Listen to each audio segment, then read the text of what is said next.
In the frozen silence of Munich's Stadelheim Prison, on the evening of February 22, 1943, a young woman of just 21 years walked with startling calm toward her death. Her footsteps didn't tremble, her resolve didn't falter.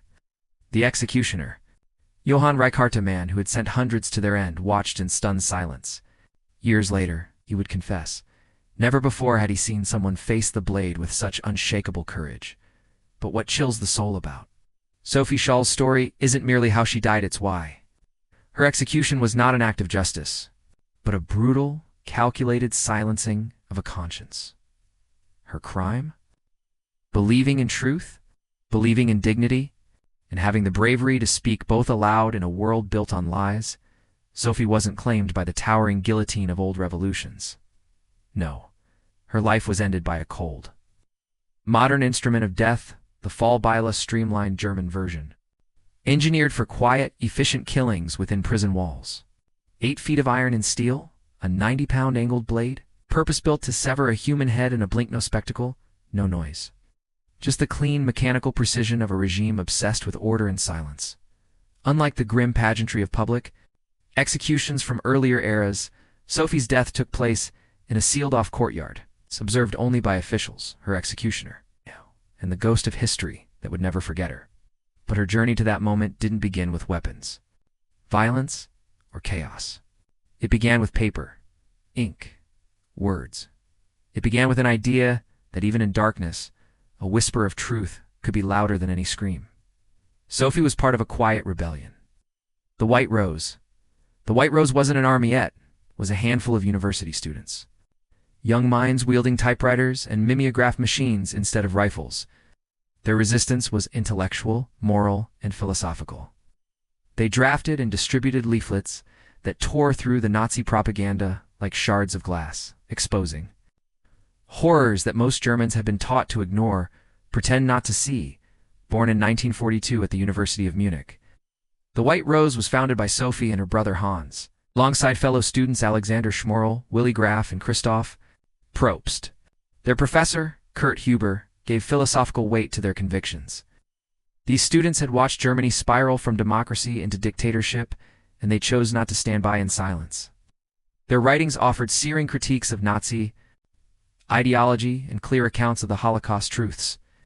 The regime worked tirelessly to bury even their name white. Rose stood as a symbol, purity, hope, resistance against the rot that had infected their nation. Sophie's path to rebellion was not born of hatred, but awakening. She grew up during Hitler's rise. Like many children, she was initially drawn into the fervor of the Hitler Youth outdoor activities, national pride, a sense of belonging.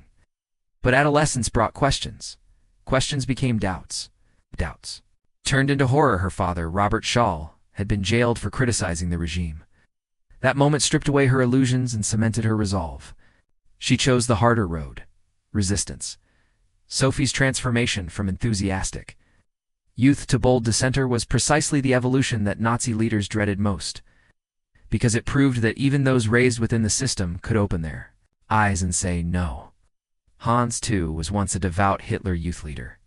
But serving on the Eastern Front as a medical student, he saw the truth, the systematic slaughter of Jews, the cruelty toward Soviet prisoners, the brutal machinery of genocide. When he returned home, he carried with him the unbearable burden of knowledge, and with that knowledge came a fire to act. This journey from blind loyalty to radical resistance was the Nazis' greatest fear, because it meant their lies could unravel from within. The leaflets of the White Rose weren't mere protests. They were philosophical, manifestos deep, impassioned, and brilliant, drawing from theology, classical thought, and modern political theory. The students didn't just accuse the Nazis. They laid out why every German had a moral duty to oppose them. Their first leaflet, circulated in June 1942, began with a truth sharp as a knife. Nothing is so unworthy of a civilized nation as allowing itself to be governed without resistance by an irresponsible clique that has yielded to base instinct. And from there, the truth spilled forth detailed reports of 300,000 murdered Jews in Poland, cruelties no one dared speak aloud. With each word, they tried to shake their country from its deadly slumber. The leaflets of the White Rose were more than just printed pages. They were declarations of conscience. They wove together sharp philosophical reasoning and timeless moral truths, urging ordinary Germans to open their eyes and confront the monstrous reality behind their government's polished facade, drawing from Christian theology, ancient philosophy, and modern political thought. The students argued that staying silent under tyranny was itself a betrayal of humanity. Collaboration with the Nazi regime, they said, wasn't just wrong, it was indefensible. These leaflets didn't merely whisper dissent, they shouted it. Within their lines were explicit descriptions of Nazi atrocities: the mass execution of Polish Jews, the grotesque mistreatment of Soviet prisoners, horrors the regime desperately tried to hide. The very first leaflet, released in June 1942, opened with a thunderous line: "Nothing is so unworthy of a civilized nation as allowing itself to be governed without opposition by an irresponsible clique that has yielded to base instinct." It was a slap in the face to complacency, a mirror held up to a nation that claimed it didn't know. The authors understood. Many Germans supported Hitler not because they were evil, because they had been fed a carefully crafted illusion.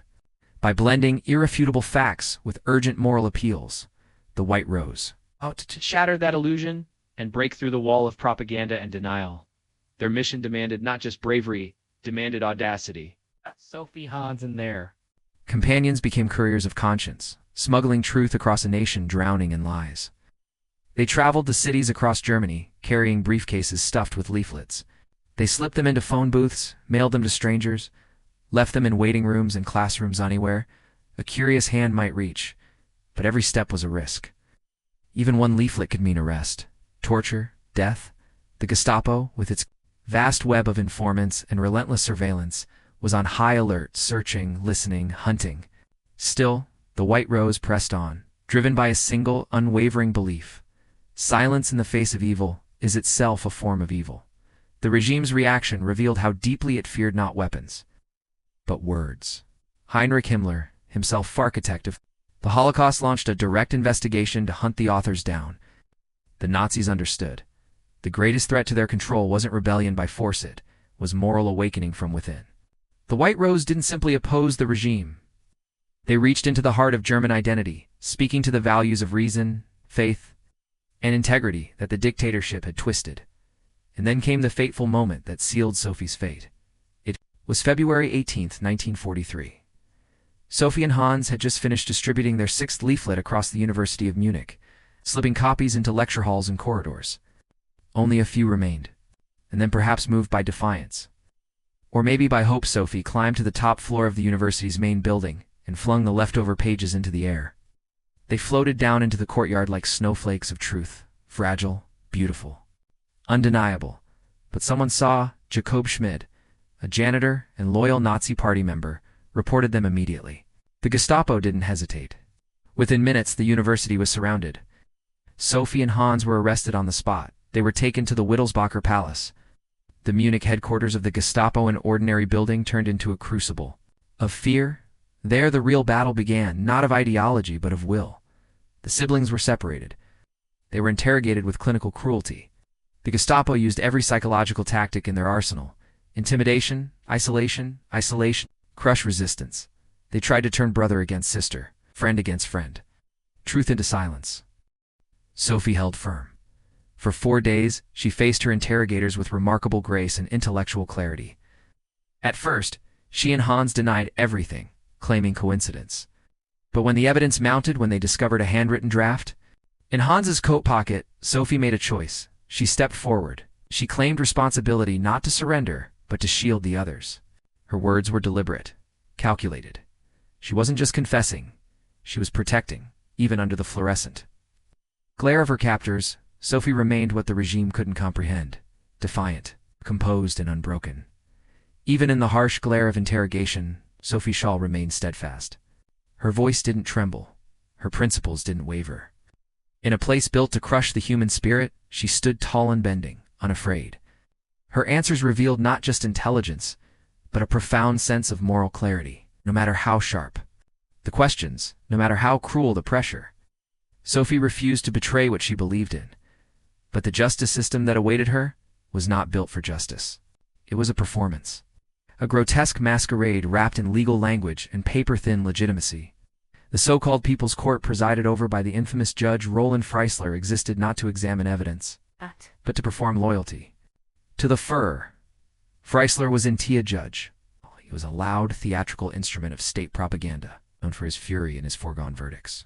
Sophie's trial began. Just 4 days after her arrest, February 22, 1943, the rapid pace was no accident. It was deliberate, designed to choke any chance of public sympathy or outside intervention. She, her brother Hans, and their friend Christoph Probst were brought into the courtroom in shackles. Already condemned long before the first word was spoken, the trial was a farce, lasting only a few hours.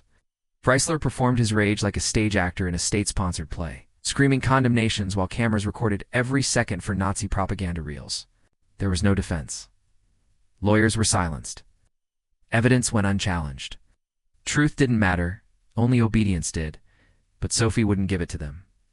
When Freisler accused her of treason, of betraying her country, Sophie met his fury with calm defiance.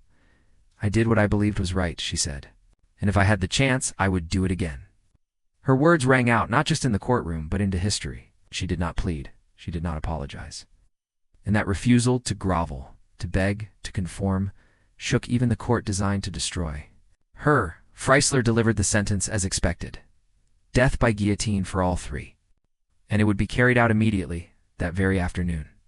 The regime couldn't afford the risk of delay. They knew, the longer these young voices lived, the more dangerous their message became. A martyr, after all, is harder to silence than a prisoner. Sophie spent her final hours in a cold cell at Stadelheim Prison. She was allowed one last visit from her parents and her sister. The moment was intimate, unbearably, and filled with strange peace. She told them she had no regrets, that her death, if it awakened even a few hearts to truth, would not be in vain. To those who saw her in those final moments, family, prison chaplain guard, Sophie left behind an image that would haunt them. Forever she was not broken, she was not afraid.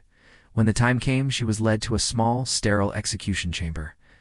There was no audience, no spectacle. It's just cold concrete, a few officials, and the mechanical monster that awaited her. The Volleyball? This wasn't the guillotine of the French Revolution. It was its quiet, modern cousin, 8 feet tall, its angled steel blade weighing nearly 90 pounds. Engineered not for terror, but for efficiency. Death delivered in a heartbeat. Silent, clinical, designed to erase not just lives, but the evidence of resistance itself. Her executioner, Johann Reichardt, was a man who had killed hundreds in service to the regime. Precision was his pride, speed was his signature. But Sophie shattered something in him. Years later, he would speak of her not as a number, not as a name, but as the most courageous person he had ever executed. He would say she walked to her death with a serenity that made the machine seem smaller than her spirit. He had never seen anything like it, and never would again. They led her quietly from her cell, no chains, no cries. Just the sound of footsteps, echoing down the cold corridor of Stadelheim Prison. Sophie Scholl walked upright, her head high, even as she approached the machine that would end her life. In the small, sterile execution chamber stood the Fallbeil, its circular wooden lunette, waiting to receive her neck. Sophie stepped forward without hesitation. She placed her head in position. The final seconds of her life ticked away in near silence. The entire process. Entrance to execution was designed to take less than a minute. But in that minute, Sophie did something timeless. She refused to beg, refused to tremble, refused to let fear claim even an inch of her soul. Her final words, as recorded by those present, carried the full weight of her convictions. "My death will not be in vain. Others will rise." It was both a farewell and a declaration of war, a final, blazing torch passed to those who would follow. Her defiance pierced through the cold efficiency of the Nazi machine. Even in her final breath, Sophie Scholl reminded the world, "You cannot kill truth." Those who watched were shaken. Hardened officials used to indifference or panic later admitted they had never seen anyone meet death with such quiet majesty. At 5 p.m. on February 22, 1943, the steel blade fell, and in a fraction of a second, the life of Sophie Scholl was gone. But her voice, the message she died for, only grew louder. The regime had acted with brutal speed, thinking they could silence her before her courage could become contagious. But they miscalculated. Badly. Instead of killing the message, they magnified it. Within days, whispers of her execution rippled through Munich. then Germany, then Europe. The white rose had bloomed in death. Underground resistance cells began, reproducing the very leaflets Sophie had died for. People who had once turned away now read her words with trembling hands. Her martyrdom ignited a fire that the regime could not contain. Even the Allies took notice. Their propaganda networks broadcasted Sophie's story into the heart of Nazi territory, amplifying her voice, turning her final act into a weapon against tyranny. Try as they might, the Nazis could not bury her memory. They destroyed the leaflets, but not the message. They tried to erase her name, but it only grew stronger in every whispered retelling. The regime had intended to make her an example, and they had just not in the way they intended. The man who ended her life, executioner Johann Reichardt, was never the same. After the war, he spoke of Sophie, often always with awe. He said he had never encountered someone so fearless, so clear, so at peace. She had haunted him ever since. His testimony, recorded in post-war interviews, became part of the historical record. A strange poetic irony. The one tasked with silencing her had become a witness to her immortality. Sophie's death didn't just shake Germany. It inspired movements across all of Nazi-occupied Europe. Resistance groups from France to Norway, from the Netherlands to Austria, began to invoke the name of the White Rose as a symbol of moral resistance. In the darkest corners of Europe, her story passed in whispers, in secret meetings, in hand-typed pages smuggled across borders. Sophie Scholl had become more than a name. She had become a symbol, a light against the storm. After the war, preserving her memory became its own quiet rebellion. Survivors, friends, family, and fellow fighters gathered stories, photos, documents, anything they could save. These pieces became the foundation for films, books, and memorials. That would ensure her voice never faded. Even then, the work was dangerous. The Nazi regime, desperate in its final months, hunted down those who tried to honor her, but they failed again. Sophie's legacy was too powerful, too pure, too necessary. Her execution didn't suppress resistance, it deepened it. Her story became a challenge to every German. You did have a choice. Right. She proved it. Sophie Scholl's story didn't just echo through prison walls. It shattered the lie that ordinary Germans had no choice. Her final hours, lived with extraordinary clarity and courage, became a new measure of what resistance truly means. She didn't carry weapons. She didn't lead armies. She carried truth. And that was enough to shake a regime. Where others saw helplessness under tyranny, Sophie proved moral defiance was possible even within the heart of darkness. Her strength became a standard by which others judged their own silence, their own choices. And through her sacrifice, the world saw the limits of state control, that no matter how brutal, no regime can fully extinguish the human will to do what is right. Her legacy did not die in that sterile execution room. It lives on in classrooms, in courtrooms, in quiet acts of defiance across the world. Her story is studied not only by historians, but by people searching for answers to the hardest questions. What do I owe the truth? What does courage cost? When must we speak even if it means everything? Her execution was meant to end dissent. Instead, it gave it a voice that still speaks, loudly, clearly, unshaken by time. The official records of Sophie's final moments, her words, her calm, her composure preserved. Not just her death, but the terrible precision of the regime that tried to erase her. The swiftness of her trial, the mechanical nature of her execution, the cold efficiency of it all. These weren't just facts. They were evidence of a system that feared even a whisper of resistance. And yet, it was that very documentation that ensured Sophie would not vanish. In trying to silence her, they immortalized her. The transformation of Sophie Scholl from a daughter and student to a symbol of resistance is, perhaps the most bitter irony of all for the Nazis. They wanted her forgotten. But by executing her, so quickly, so cruelly, they made her unforgettable. The guillotine meant to silence her instead became an amplifier. And her message, carried on winds of grief and admiration, traveled further than she ever could have imagined. It crossed borders, languages, generations. In the end, Sophie Scholl's execution is both a portrait of Nazi brutality and a testament to the triumph of the human spirit. She walked toward death rather than betray her conscience. And in doing so, she proved what tyrants cannot understand. You can take a life, but not its meaning. You can crush a body, but not a soul awakened to justice. Her courage, witnessed by her executioner and carved into the memory of a nation, remains a lasting reminder that dignity can survive in the most undignified places.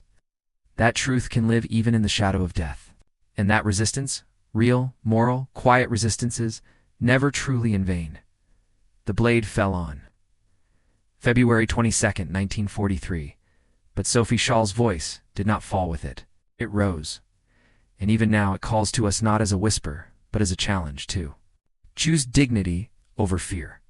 To choose conscience over comfort. To choose resistance over silence. Her death was meant to be the final chapter. Instead, it became the beginning of her immortality.